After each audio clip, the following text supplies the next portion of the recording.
Alright guys, so we are back with another 5-star tier list for you guys today, and this is in light of the new anniversary artifact selectors. I wouldn't say new selectors, but because we have the 6th anniversary for Epic 7, we're getting a ton of selectors, and we've never seen Epic 7 or Smilegate give out these rewards in this amount. So basically you're going to have a lot of options. I do believe you'll be able to choose more than 3 artifacts of your choice.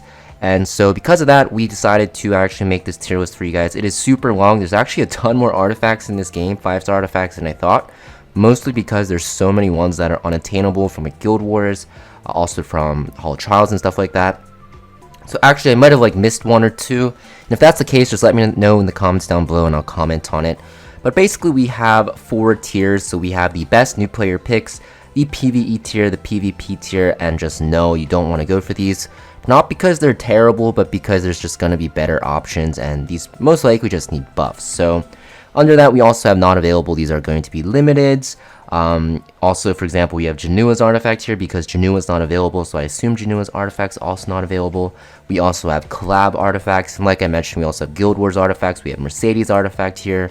We also have, most likely, if I can find it, yeah, Aiden's artifact, which you can get just for free from doing the story. So we actually excluded those, obviously. So we're going to start off here with the best new player picks. I tried to keep it to 5, but I actually have 6, and I'll explain the reasoning behind each one. So the best artifact I think for new players right now is going to be Rod of Amaryllis. Now I'm just going to mention some people might put Song of Stars at the top for extremely new players because this is going to be very good on your Furious when you're starting to farm Wyvern Hunt, the first hunt or dungeon that you start farming for gear.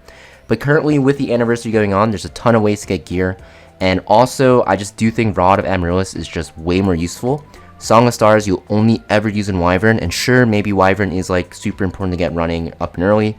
But I'm going to talk about why I think Rod of Amaryllis is just by far the best. And the reason is, you can use this on your Angelic Montmorency, the first healer that you're going to use, or I guess second after Angelica. And you're going to use Angelic Montmorency everywhere. You can also use this on Tamarin.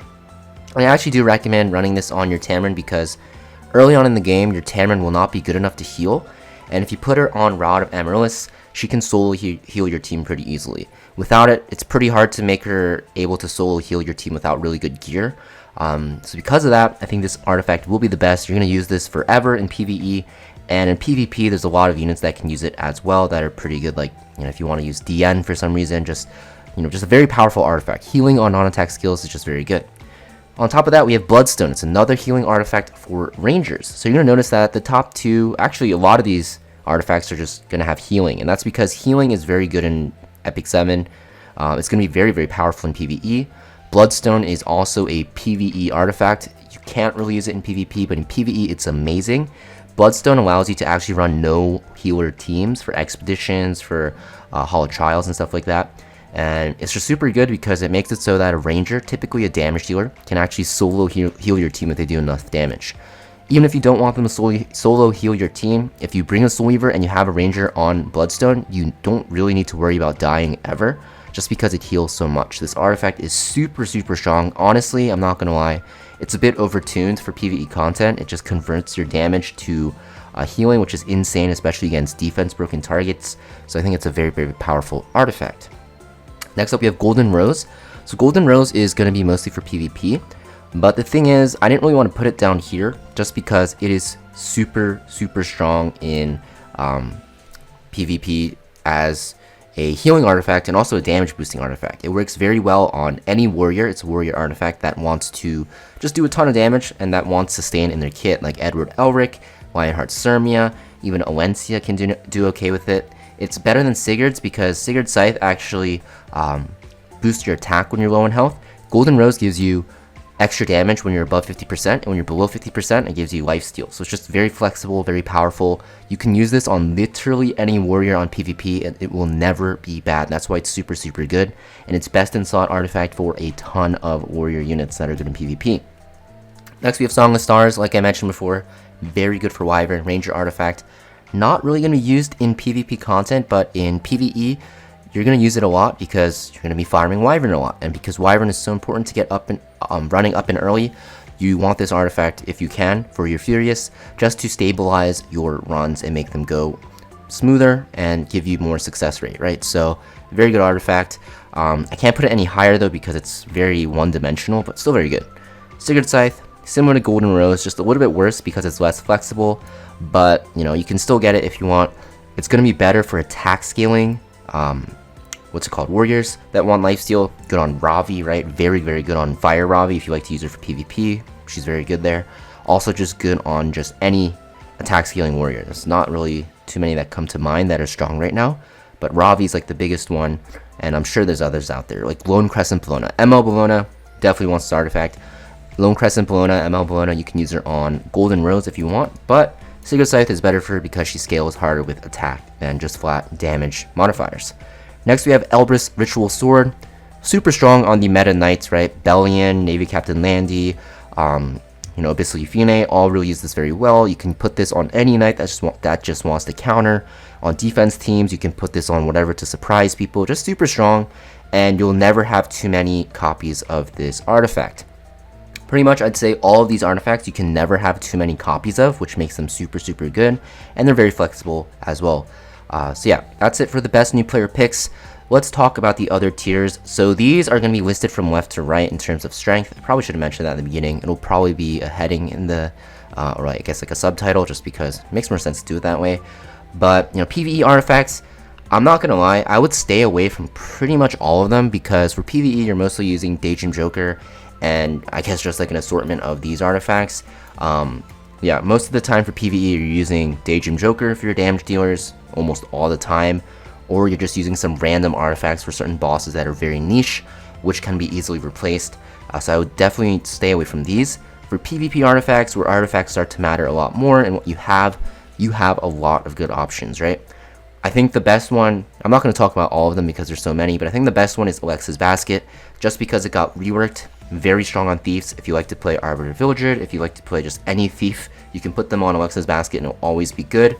If you're looking for a good evasion artifact because you like to play evasion units, Double-Edged Crescent is probably the best alongside Shepherd of the Hollow. If you're looking for good mage artifacts, right?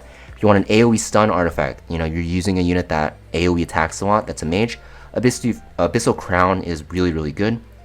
If you like to use, you know, things that have very powerful S3s that, you know, just don't really do much on their S1 and S2 turns, Etika Scepter is very, very good, or even Spirit's Breath, if we can find it. I think I put it here. Don't tell me I put Spirit's Breath down here in the no tier. It looks like I did, so let me actually change that. You know, this is my tier list. I'm going to be editing it as we go, but I do believe Spirit's Breath is very good. Maybe I put it down there because it's only really used on Angel of Light, but it's still a very, very good artifact, I guess, on Angel of Light. It makes it very toxic, so we'll put her somewhere around here in terms of usability. Yeah, also Soul Weaver artifacts, you know, Soul Weavers are very powerful, always. Shamaja Staff, good on Rowana, and just, you know, make Chloe. A lot of Soul Weavers can use this well. It boosts your team effect resist, so it's very good with ML Ilyanov. Doctor's Bag is very good for, like, Moon Bunny Dominion. Celestine's good for counter-attacking. Soul Weavers such as Blood Moon Haste, right? There's a ton of options. We also have like some thief options for openers like Ran and Peyra for cleave on RNL, Rihanna and Luciella.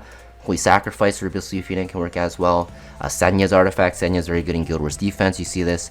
So there's a lot of options here you can go for. Even like Bloody Rose for Zio, this Mort's artifact for Fire Elias against like Noggle and Lua as a counter. Most of them are niche though, outside of like the top 10 and like the best new player picks. So it's really up to you, and you most likely want to just see, you know, your favorite unit or like the units that you use a lot and see what their best in slot artifact is, and then choose that artifact with your selector. So yeah, if you like to use like Janua and Midnight Goliath, Wind Rider is super strong. That's why it's like top 5 here in PvP. If you use Janua and Midnight Goliath a lot, you can even like, you know, put it as a best new player pick. But as a new player, I'm assuming you don't have those units, but if you do, Wind Rider shoots up, right? So there's a lot of variables that go to what you want to choose for your artifact. Really comes down to what units you have and how your account actually just got lucky and summoned for. So yeah, that is pretty much for this artifact tier list. I don't want to talk about every single artifact. That's just very boring, takes forever, and you guys probably won't understand what I'm saying. And also, it's all opinionated, so it's all my opinion, right? So it's not really a point to go through every single artifact. But in general, I think this is a very solid list for, you know, best new players to pick. And PvP artifacts, all of them are usable. It just really comes down to, you know, what units you like to use a lot, what you like to run in terms of team comps, and what characters you actually pulled on your account. But the ones I mentioned previously, just a while ago, they're very good safe bets. And like I mentioned, try to stay away from the PV artifacts. Sure, they're good, but you can always replace them with a lot of other artifacts, especially like the ones that they give us for free. They actually gave us the anniversary artifact that gives us % damage boost against like elites, I think. You can always throw that on any PV unit and it'll be good. So I think PV unit artifacts are just not really worth going for. Pretty much it for this video though, guys. Thank you for watching. If you guys have any other opinions, or you see I forgot an artifact, or think something should be moved up or down, let me know in the comments down below, and I'll see you guys next time.